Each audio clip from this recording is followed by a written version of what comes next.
And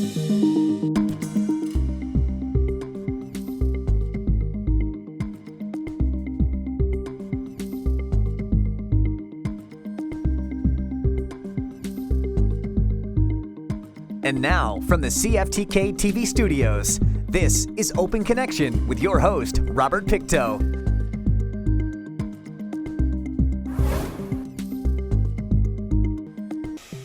Welcome to Open Connection. I'm your host, Robert Pictou.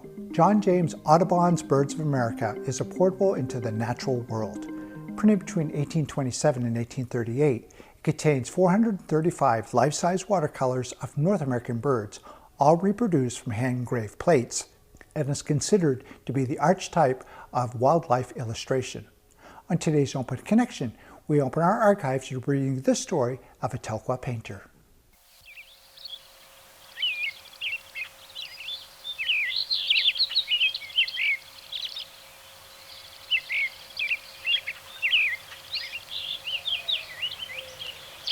Wildlife artist Brenda Mallory and husband Al Burrows live on a small acreage in Telkwa. They've dotted their property with bird feeders, transforming it into a bit of a sanctuary where birds can find a reliable food supply, and Brenda finds the creatures that have become one of her favorite painting subjects. Brenda Mallory's work is distinguished from other artists by its surreal, dreamy backgrounds, just a suggestion of what might be there. Those backgrounds are, in fact, how Brenda sees the world. She has a severe vision impairment and says she doesn't often get a good look at the birds she loves to paint. If one stays at a feeder, I can see it well enough, but all I see is the fact that there's a bunch of birds and they're moving around. I can see color. I can see that's yellow and whatnot, and with the spyglass I can pick out the detail. I lost my sight when I was, well, not all of it, of course, but when I was 18 months, and my parents saw that I was losing the one eye I did have, so they took me out and made me see things, would look at a bird, for instance, and then record it in my mind and go home and paint it. And my mother was an artist at that time, she was painting and she helped me to see. So I made sure that bird was, or whatever it was, I was doing mostly little scenes and things when I was that age, and still life things. But that's how they helped me to see. The things that Brenda chooses to capture on canvas change as her interests and concerns change. Currently, the focus is wildlife. Well, I think as we get older, or as I'm losing more of my sight, I become more aware of what we have left in the environment. And I think I became more concerned about it. The more things that seem to happen out there, I think we have to do a little bit more to make people aware of the little bird, that they can do something in their backyard to help one survive, or clean some oil off one if you had time, that sort of thing.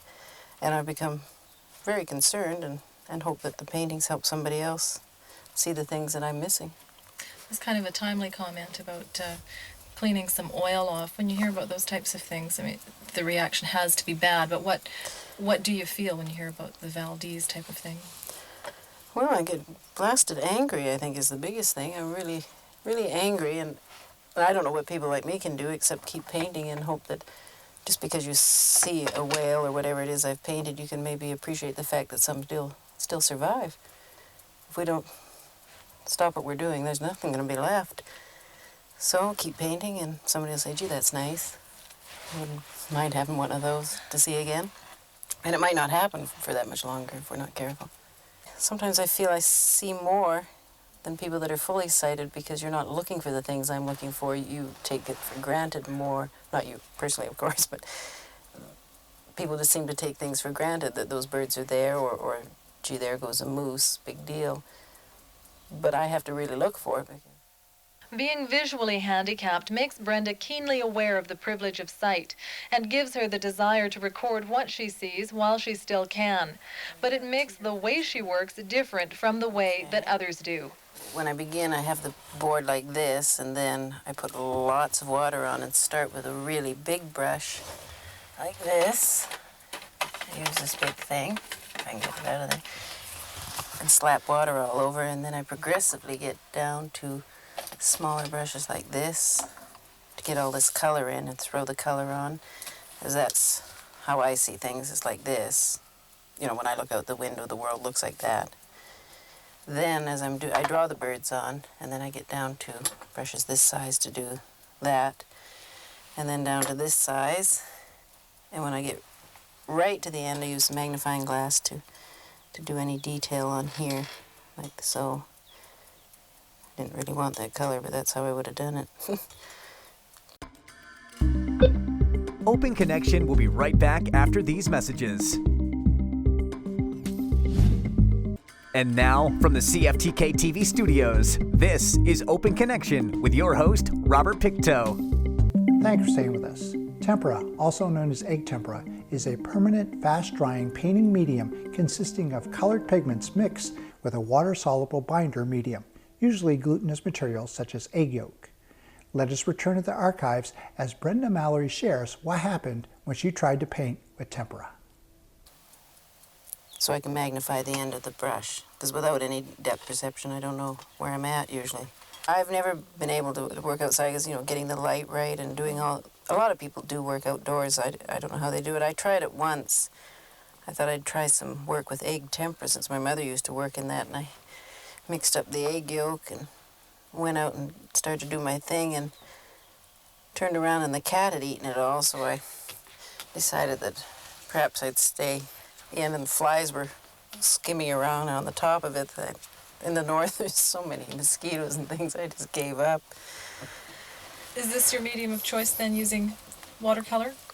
It is now. I started with oil paintings when I was 7, but traveling in a travel trailer with all the cats and dogs and whatnot, you couldn't have something that would take a while to dry, so I went back. My mother was a watercolorist. She had began her studies with Emily Carr in the 1920s, and then when she left down Victoria, she got married, and she was my first teacher. Because of the vision problem, I can't tell the length of things except by measuring with my hand, and quite often I miss. Like for an extended wing, it's difficult to see what that is doing. So my husband will tell me if it's placed correctly or not, and then I can adjust it before I've gone too far. This doesn't seem to be quite the right length here. If you can, I haven't got that picture, if you can tell me what's wrong. I think you're long enough, but maybe you could go a touch wider. Touch. In here? Mm-hmm. Okay, and how about this one? Actually, this is the one that looks wrong to me, but... Does it? If it's too long, we're in trouble, because I can't shorten it, but... No, I don't think it's too long. It's not wide enough or something. Maybe. So this one you want wider. Here. The tail, yeah. Okay. In here. But it's long enough. Is it? Sure. Brenda and Al enjoy the company of the many birds and small mammals that are attracted to their property and are committed to ensuring there's always food in the feeders, and laugh about the small fortune that they spend on sunflower seeds. When walking on their property, one finds 18 bird feeders of various shapes and sizes, a large watering hole, and even a rabbit's warren, and of course, countless birds. We've got about 150, I think, out there feeding at any given day. In your yard? Yeah. They sort of sit in the trees, so Al does a count once in a while. We've had a hawk come in and pick them right off the feeders, poor little guys. But we do have a lot of them. I don't know how many kilograms of sunflower seeds we've gone through, but it's been a lot. Even with the abundance of bird life in her front yard, Brenda makes trips afield to find new creatures in new environments to paint. We travel into Atlin, and we've lived way out of Atlin itself at a gold mine or an old gold mine, and Al works in the mine, and I paint and set up a little studio with a barrel heater and plastic windows, similar to what we have here.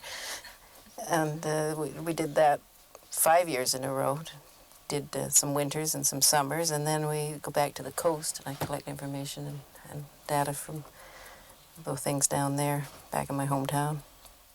I think a lot of wildlife artists have a tendency to be inside, because most of them come from major cities. Toronto and Vancouver are wildlife artists, which amazes me to some extent. How important is it to you, the trips that you take to the more remote places like Atlin? Oh, it's good, because you can see, if you go at the right time of the year, you see them you almost go with the migratory birds. We start out here together, and then we're all up there together, and you see different things, of course, in different environments. It looks different, and it's just nice to get out there and have a look. It's just been amazing watching little things like hummingbirds and to actually get outside and observe them. I get my spyglass lined up in the summertime and watch them, for instance, taking a bath in the sprinkler. It's just amazing. And their interaction with each other and with all our own animals, too, watching ravens antagonize the dogs and what they feed on. The study of that alone is quite major. And preventing cats from eating them, interesting things like that. Do you approach it as a study? That's the word that you just used.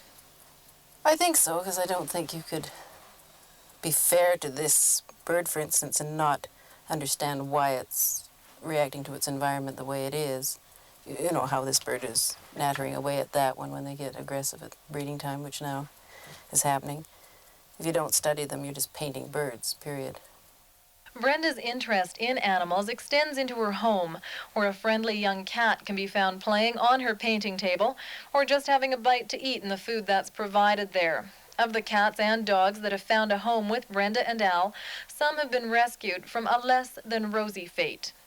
Patches is from the dump. And Al went to the dump just after Christmas. He rescued Patches, the cat, who is my partner in crime up here on the painting table. She has her grass and things, and she figures this is the best way to get a bird, is just let me paint one, and then she can come and stand on here while paint's still wet and do great damage. Open Connection will be right back after these messages. And now, from the CFTK-TV studios, this is Open Connection with your host, Robert Pictou. Welcome back to Open Connection. Child development refers to the sequence of physical, language, thought, and emotional changes that occur in a child from birth to the beginning of adulthood. During this process, a child progresses from dependency on their parents and guardians to increasing independence. Let us return to the archives to bring you this story from 1989. Child development centers all over the province are dedicated to helping children who are developmentally delayed. Therapists offering a wide range of skills work with disabled kids in their early years to ensure the children have maximum opportunities for future development and growth. And that job has been made a little easier at the Terrace Child Development Center with the recent addition of a skills-building library. The facility contains a variety of educational materials, toys, and equipment that parents might otherwise be unable to afford. Although the Child Development Center uses such equipment in its regular therapy sessions with the children, the toys and educational material couldn't be removed from the center. Now parents can borrow resource materials and work with their kids at home. And we felt that it would be really nice to be able to utilize toys in the community over and over again as the child goes through the different developmental areas. When one parent has used it, another parent could use it, and we would just be creating a resource that could be used over and over again. The idea is to make therapy fun. Playing becomes not only amusing, it stimulates the child and enhances development at the same time. And while our toy library will hold some toys that are very expensive and too expensive for a family to own maybe, a lot of our toys will be the regular toys that a lot of people have that are found in stores. And our therapists will work with the parents to work out a program for language stimulation or physical stimulation using the toys. And that will help the parents with the children at home. Much of the credit for the project goes to the parents group led by Kathy Lucier. About a year ago, she came up with the idea and set about finding the $15,000 needed to put the library together. The first $5,000 came in the form of a provincial lottery grant presented to the center last year by Premier Van der Zam himself. Parents of the 170 children served by the center raised $2,000, and the final $8,000 came from Ronald McDonald Children's Charities.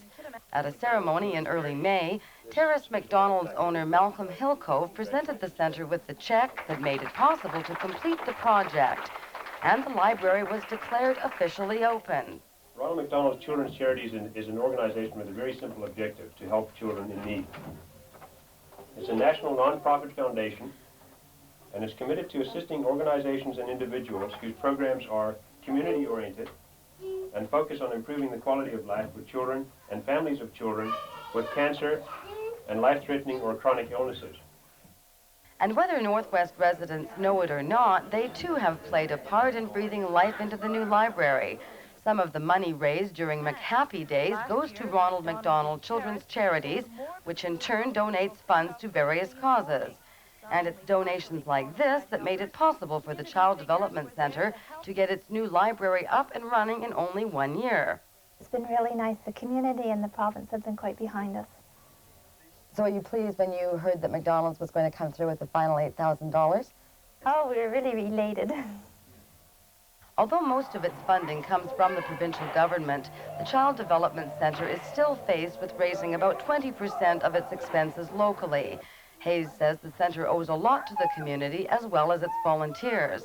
The new skills building library will be run by volunteers, and money will have to be raised yearly for replacement toys. But judging from the generous support from the community so far, that shouldn't be much of a problem. Progress is also being made at another one of the 17 child development centers in the province. Recently, the Quesnel facility made a move from the old to the new. And as Walt Leemantynen from our affiliate station in Prince George found out, the staff couldn't be more pleased. Let's go back a few months. Preschool, infant development, physio, and speech therapy, and half a dozen other programs. This old house was hopeless. You shuffled programs, rescheduled classes, skipped things, and did without. But thinking about an expensive new facility is scary stuff for a nonprofit society with patchwork funding.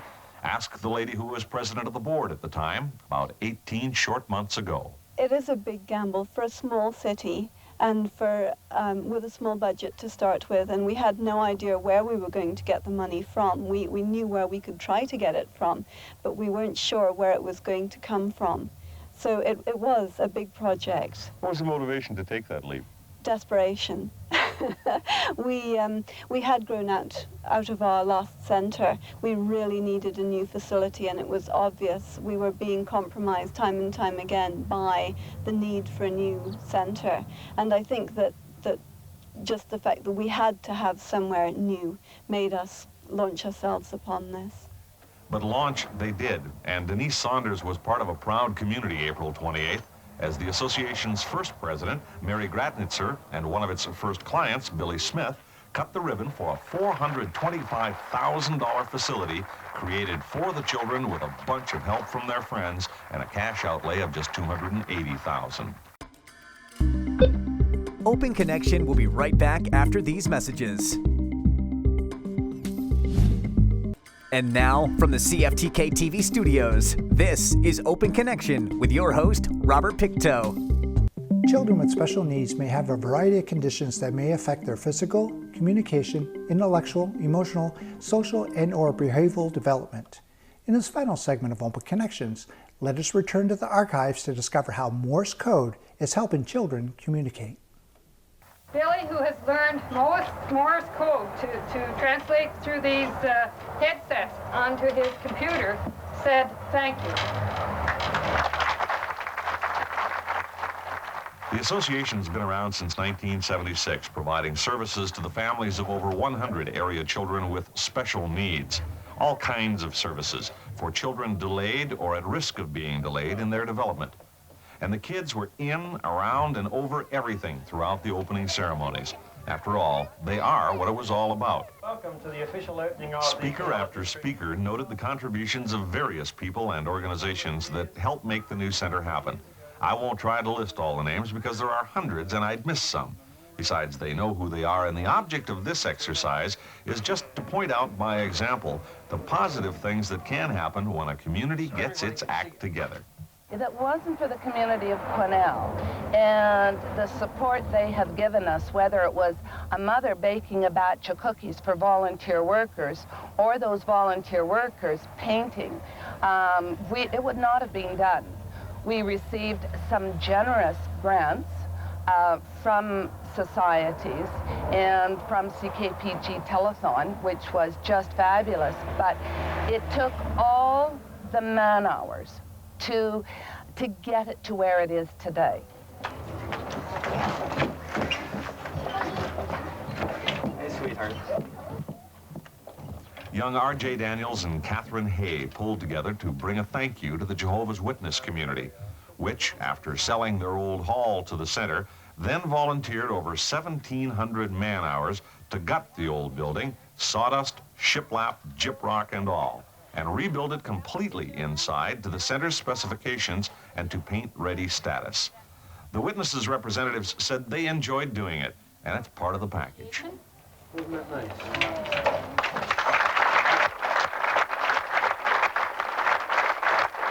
We'd like to say that our view is that the Bible says children are an inheritance, and we feel that this building and the staff that work in it will certainly help to look after and take care of that inheritance in the years to come. Thank you.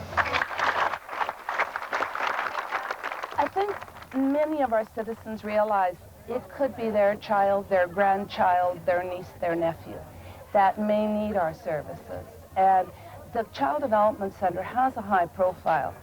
That profile brought community volunteers from all quarters. Bringing the facilities to the state staff and children enjoy today took a lot of sweat. Officially, more than 1,000 hours of work were logged by concerned citizens. Unofficially, more. The heating contractor billed only the cost of the materials he installed. The plumber's final bill was less than the original quote. Lumber companies donated building materials, allowing Deanna to use that part of the budget to install full carpeting. Well, it's for the kids, was the line from most of the tradesmen as they adjusted their bill downward. Juggling the logistics of opening day ceremonies, just as she juggled the 1,000 details of construction as the general contractor of record, Diana McCall. Like everybody involved, she was happy with the results. Maybe happy isn't strong enough. The staff is ecstatic. They're not quite sure what to do with it all. We're slowly filling it up. We used to have 2 spare offices. We're now down to 1 already. And it's just unbelievable that it really happened. And in essence, it happened in a total of 18 months, if not sooner. We don't have to cancel programs now to offer another program, which we had to do in our former building. We don't have stairwells that literally were lethal for a mother to be packing one child and taking another child down by the hand. Children don't have to be carried downstairs for physiotherapy. They can walk down the hall. They can be in their walker and practice walking, going to physiotherapy. We can put a quality into programs we could not do before.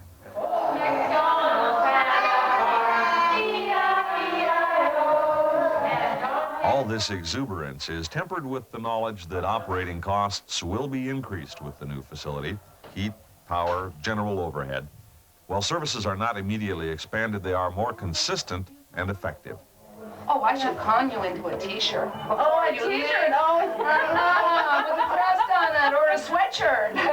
Wow, that's perfect, yeah. Diana thinks the association has a case for more money from the provincial ministries that provide core funding. I'm hoping we do, because, as I say, our overhead isn't greatly expanded, but it has expanded. And when we were building, we had to project what that cost would be, and could we absorb it. Thank you for joining us for this episode of Open Connection. The greatest distance in the existence of man is not from here to there, but the connection from his mind to his heart. If we can conquer that distance, we can soar like an eagle and realize our immensity within. I'm Robert Pictou.